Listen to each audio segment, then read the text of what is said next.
ரோஹித் சர்மாவோட கேப்டன்சி எந்த அளவுக்கு இந்த சாம்பியன்ஸ் ட்ராஃபி 2025 இந்தியா ஜெயிக்கிறதுக்கு யூஸ்ஃபுல்லாக இருந்திருக்குது, அவரோட கேப்டன்சி எவ்வளோ பெரிய மேஜர் ரோலை ப்ளே பண்ணியிருக்கு, அதுதான் இந்த வீடியோவில் பார்க்க போகிறோம். Boys and girls, hi from Bala. So buddies என்னன்னா, இந்த கிரிக்கெட்டை பொறுத்த வரைக்கும் ஒரு கேப்டனுங்கிறவர் வந்து என்றைக்குமே அவர் தான் வந்து ஒரு major decisive authority on field.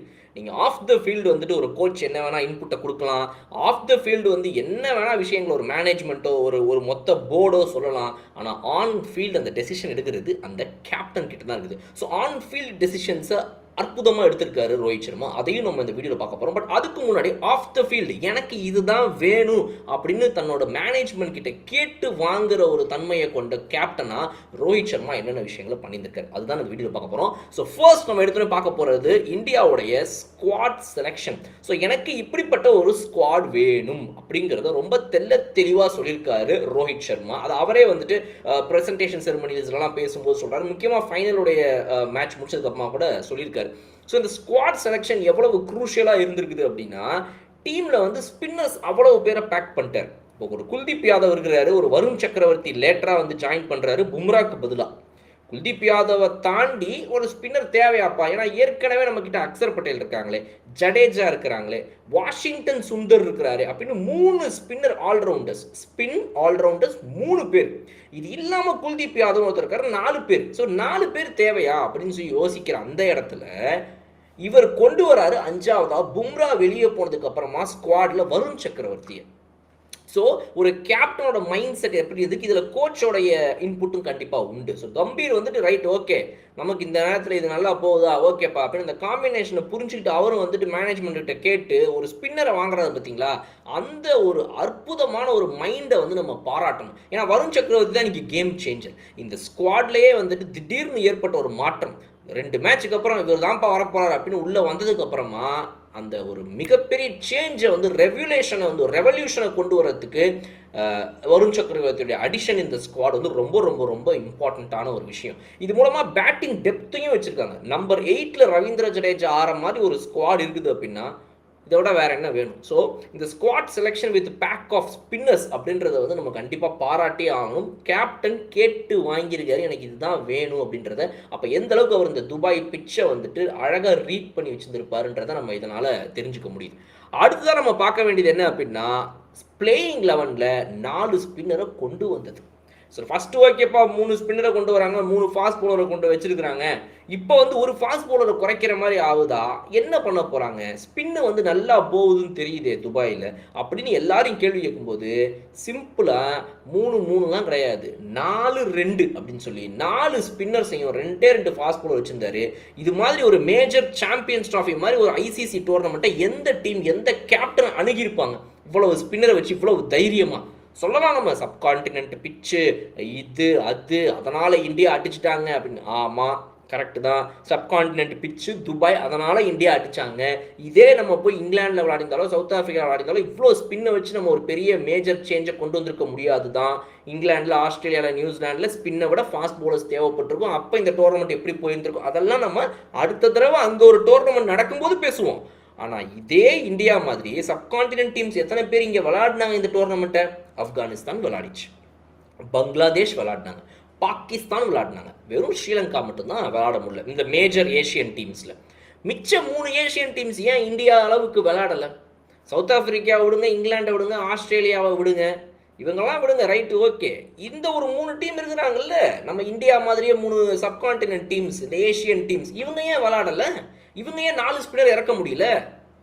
அந்த 4 ஸ்பின்னரை இறக்குற அளவுக்கு நம்பிக்கையும் தைரியமும் ரோஹித் சர்மா கிட்ட இருந்ததை நம்ம பாராட்டணும். எத்தனை பேர் டோர்னமெண்ட்டோட ஆரம்பத்திலேயோ இல்லை நடுவில் இவங்க 4வது ஸ்பின்னரை கொண்டு வரும்போது இது ஒர்க் அவுட் ஆகும்னு எதிர்பார்த்துருப்போம். அந்த அளவுக்கு அந்த பிச்சை இவங்க வந்துட்டு ரீட் பண்ணியிருக்காங்க, அது ரொம்ப சூப்பராக. அது இதை விட நம்ம பாராட்ட வேண்டியது என்ன அப்படின்னா, அந்த ஸ்பின்னர் ஸ்டெப் அப் பண்ணியிருக்காங்க. ஓகே நம்ம மேலே நம்பிக்கை வச்சு கொடுத்துருக்காங்கப்பா, இந்த வாய்ப்பை நம்ம வந்து யூஸ் பண்ணிக்கணும்னு அவங்க விளையாட்டுன்னு நம்ம கண்டிப்பாக பாராட்டணும். பட் இந்த கேப்டன்சி டெசிஷன் சல்யூட். இதுதான் 2வது முக்கியமான விஷயம். 3வது நம்ம பார்க்குறது என்ன அப்படின்னா, இவரோட பேட்டிங் அப்ரோச்சில் இவர் கொண்டு வந்த changes. Rohit Sharma 2022 T20 world கப்புக்கு அப்புறமா தன்னை ஒரு பேட்டராக வேற ஒரு பரிணாமத்தில் இப்போ காட்ட ஆரம்பிச்சிருக்காரு. இதுக்கு முன்னாடி இருந்த ரோஹித் சர்மாவோட பேட்டிங் இப்போ கிடையாது. ரோஹித் சர்மாவோட ஸ்ட்ரைக் ரேட் ஓடிஐயில் இதுக்கு முன்னாடி எப்படி இருந்துச்சு இப்போ எப்படி இருக்குதுன்ற கம்பேரிசனை பார்த்தீங்க அப்படின்னா உங்களுக்கு ரொம்ப தெளிவாக இது தெரியும்.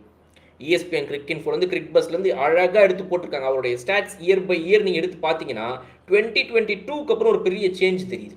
2023ல மாறுது, 2024ல மாறுது, 2025 இப்போ எப்படி இருக்குது பாருங்க. ஸோ இவரோட ரோலை வந்து இவர் டிசைட் பண்ணிட்டார். ஓகே, நமக்கு ஒரு ஓப்பனர் வந்துட்டு இங்கிலாந்து மாதிரி ஒரு அடிச்சு ஆடுற ஆள் வேணும் நமக்கு. இந்த ODI ஃபார்மெட்டுக்கு இது அவசியம். சும்மா தட்டி தட்டி ஆடுற இந்த கதையெல்லாம் வேணாம். நான் அவுட் ஆனாலும் பரவாயில்ல, பின்னாடி தான் நம்ம நம்பர் 8ல் ஜடேஜா வரைக்கும் பேட்டிங் டெப்த் வச்சுருக்கோமே, நமக்கு என்ன கவலை அப்படின்னு தைரியமாக இறங்கி ஒவ்வொரு மேட்ச்லையும் நான் வந்து செஞ்சுரிக்காகலாம் விளாடலைங்க. எனக்கு தேவை என்னோட இண்டிவிஜுவல் ஸ்கோரை தாண்டி டீமுக்கு ஒரு நல்ல ஸ்டார்ட். முதல் 10 ஓவர் ஆஃப் பவர் பிளேவை எப்படி யூட்டிலைஸ் பண்ண போகுது இந்த டீம் அப்படிங்கிறத மைண்டை ஏற்றிக்கிட்டு ஆடின அந்த அற்புதமான பேட்டிங்கு ஒவ்வொரு மேட்ச்லையும் இந்தியாவுக்கு வந்து ஒரு சூப்பரான ஸ்டார்ட்டை கொடுத்துச்சு. ஸோ ரோஹித் சர்மாவோட captaincy and his decision mainly after captaincy வந்ததுக்கு அப்புறமா தன்னை ஒரு பேட்டராக வேற ஒரு டெசிஷன். பிகாஸ் இதுக்கு முன்னாடி விராட் கோலி கேப்டன்சி, அப்போ இந்த ஐடியாலாம் அவருக்கு தோணுச்சோ தோணலையோ தெரியல. இப்போ இவர் கேப்டன்ஸ் இருந்தவங்க இவர் தான் டெசிஷனுங்க. ஒரு பேட்ஸ்மேன் அந்த மாதிரி ஆடணும். அது யாரு? நானே அதை ஆடுறேன். சுப்மன் கில் ஃப்ளம்பாயிண்ட் பேட்ஸ்மேன், அவர் பொறுமையாக ஆட்டும். நான் அவுட் ஆனால் கூட விராட் கோலி சுப்மன் கில் 2 பேரும் சேர்ந்து தட்டிடுவாங்க. ஸ்ரேயஸ் ஐயர் இருக்கிறாப்புல அவர் 2த்தையும் மிக்ஸ் பண்ணி ஆடுவார். அதுக்கப்புறம் ரிஷப் பண்ட் ஒருவேளை பிளேயிங் லெவலில் இருந்தார் அப்படின்னா அடிச்சு ஆடிடுவார். அக்சர் பட்டேல் தட்டி ஆடிடுவார். அப்புறம் திரும்ப அவர் வந்து எக்ஸ்ப்ளோசிவாக மாறிடுவார். ஜடேஜா இருக்கிறார். நடுவில் KL ராகுல்ன்ற ஒரு மிகப்பெரிய ஒரு செவுரு இருக்குது. அதை தாண்டி இவங்கெல்லாம் நம்மளை அவுட் ஆகணும். ஸோ இப்படி ஒரு பேலன்ஸ்டு சைடு இருக்கும்போது எனக்கு என்னோட ரோல் இப்படி தான் இருக்க போகுதுன்னு ஒரு கேப்டனாக தன்னோட ரோலை அவர் மாற்றிக்கிறார். நான் அடிச்சு ஆடுறேன்ப்பா, இவங்கெல்லாம் பொறுமையாக ஆடி இவனை செஞ்சுரி போட்டு டபுள் செஞ்சுரி கூட போட்டு என்னோட வேலை அடித்து உரிச்சு 10 ஓவரில் கடாசுறது தான் அப்படின்னு சொல்லி அவர் எடுத்த அந்த டெசிஷன் கண்டிப்பாக நம்ம பாராட்ட வேண்டிய ஒரு விஷயம். ஸோ ஒரு கேப்டனாக அவர் ஸ்டெப் அப் பண்ணி ஆட ஆரம்பிக்கும் போது டீமில் அடுத்தவங்களுடைய மைண்ட் செட் எல்லாருக்கும் மாறுது. ஓகே, பாசிட்டிவ் கிரிக்கெட், ஓகே சூப்பராக போதும், அப்போ நம்மளும் அடிக்கலாம் போகுது அப்படின்ற மைண்ட் செட் வருது, பாசிட்டிவ் ஆகுது. நம்ம டீமை எங்கேயுமே உட்கார வைக்க முடியல. முதல் 10 ஓவரில் இந்தியாவை கண்ட்ரோல் பண்ணி அடிச்சு அமுக்கிட்டாங்க. இப்போ எவனாவது சொல்லுங்க ஒரு மேட்ச்சில்? முடியாது. எல்லா மேட்ச்லையும் இவருடைய எக்ஸ்ப்ளோசிவ் ஸ்டார்ட் இந்தியாவுக்கு உதவி இருக்குது. அடுத்து இன்னொரு முக்கியமான விஷயம் என்ன அப்படின்னா, ஆப்போசிட் டீமில் இருக்கிறவனுக்கும் என்னடா இது முதல் 10 ஓவரில் நம்மளை இந்த அடி அடிக்கிறானே, இவன் கூட இருக்கிறவங்களாம் நம்மளை அடிச்சிருவானுங்களா, பிச்சு வேற மாதிரி இருக்குது, இவன் வேற மாதிரி ஆடுறானேன்னு அவங்க மைண்டை கொலாப்ஸ் பண்ணுற விஷயம் இருக்குல்ல, அதை ஒரு கேப்டனாக, ஒரு பேட்டராக, ஒரு ஓப்பனராக மாஸ் காட்டுகிறாரு ரோஹித் சர்மா. அடுத்த விஷயம், ஒரு கேப்டனாக இவர் பண்ண 4வது மேட்டர் என்ன அப்படின்னா, இந்த டீமுடைய பேட்டிங் ஆர்டரை கம்பேட்டிபிளாக கொண்டு வந்தது. Yes, batting order compatibility. Axar பட்டேலை நம்பர் 6லேருந்து அப்படியே தூக்கிட்டு வந்து, நீ 6, 7லாம் இல்லை, நீ நம்பர் 4 வா அப்படின்னு அவரை தூக்கிட்டு வந்து போடுறாங்க. இல்லை நீ நம்பர் 5 வா அப்படின்னு திரும்ப ஒரு போட்டுக்கிறாங்க. இப்போ இவர் 5ல் ஃபிக்ஸ் ஆகிட்டார். இப்போ ஸ்ரேயஸ் ஐயர் அண்ட் விராட் கோலி 4 and 3ல் இருந்தாருன்னா 5ல் வந்து இப்போ அக்சர் பட்டேல், KL ராகுல் 6க்கு போகிறார். அதுக்கு KL ராகுலும் அடாப்ட் ஆகிக்கிறார். நம்மளே சில மேட்சஸ் முடிஞ்ச உடனே பாஸ்கி சட்டை நான் கேட்டிருந்தேன், என்ன தலைவரே இந்த மாதிரி வந்து KL ராகுல் தூக்கி 6ல் போடுறாங்களே, அவரால் எப்படி ஆட முடியும்? ரிஷப் பண்ட் ஆடுவார், ஸ்ரேயஸ் ஐயரை விட்டால் கூட ஆடிடுவார் நம்பர் 6ல். அந்த லாஸ்ட் 10 ஓவர்ஸ் அடிக்கிற அடி எக்ஸ்ப்ளோசிவாக அடிக்கணும்.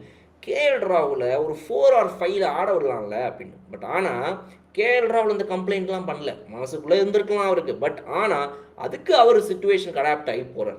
ஸோ இந்த டீமுடைய ஃப்ளெக்சிபிலிட்டி அவர் ஸ்டார்டிங்கில் கேப்டனாக உள்ளே வந்தோடனே சொல்லிட்டார் ரோஹித் சர்மா, நீ இங்கே தான் நீ அங்கே தான்லாம் இல்லை, யார் வேணால் எங்கே வேணால் எப்போ வேணால் ஆடுவீங்க. இது வந்து அவருடைய கேப்டன் ஆன உடனே நீங்கள் போய் அவருடைய ஸ்பீச்சை பாருங்கள், ஒரு இன்டர்வியூவில் ப்ரெஸ் கான்ஃபரன்ஸ் சொல்கிறாரு 2 விஷயம்.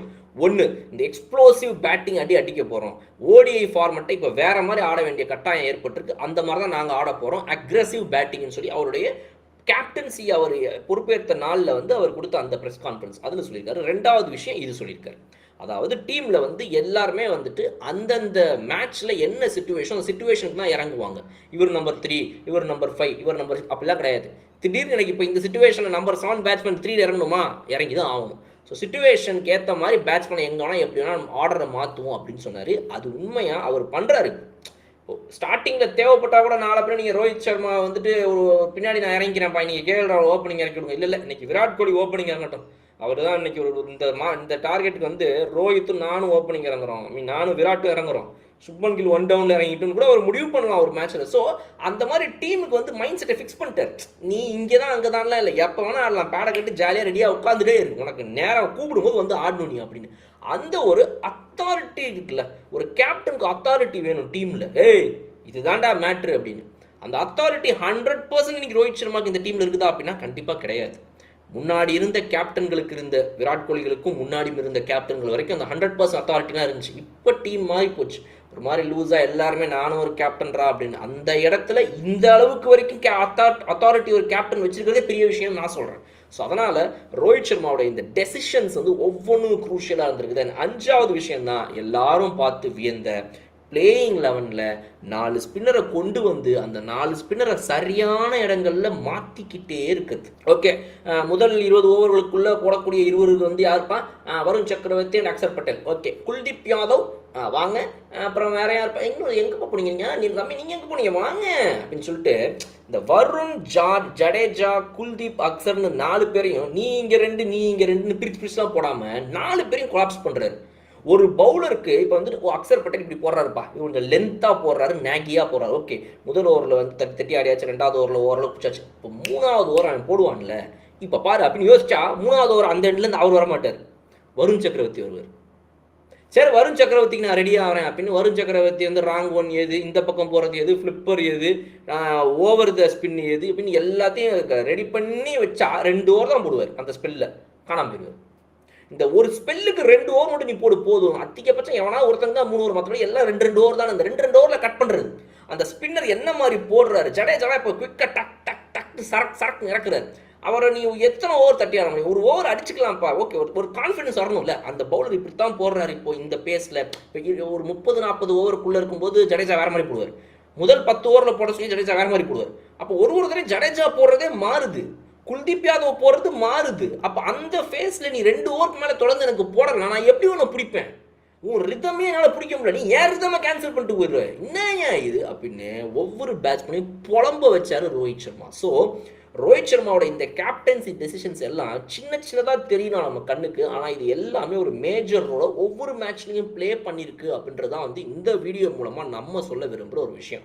ஸோ அதனால் இந்த 5 விஷயங்களை தாண்டி நீங்கள் ரோஹித் சர்மாவோட கேப்டன்சியில் எதை நோட் பண்ணீங்க, எது உங்களை வந்து ரொம்ப கவர்ந்துச்சு, சூப்பர் பாய்வர் அப்படின்னு சொல்கிற அளவுக்கு அவருடைய captaincy decisions and moves and skills உங்களுக்கு பிடிச்சது எது அப்படின்றத கமெண்ட் செக்ஷனில் சொல்லுங்கள். இன்னொரு சூப்பரான வீடியோவில் நான் உங்களை வந்து பார்க்குறேன். அது வரை உங்களோட விடைபெறுவது உங்கள் பாலம். ஓகே, பாய்.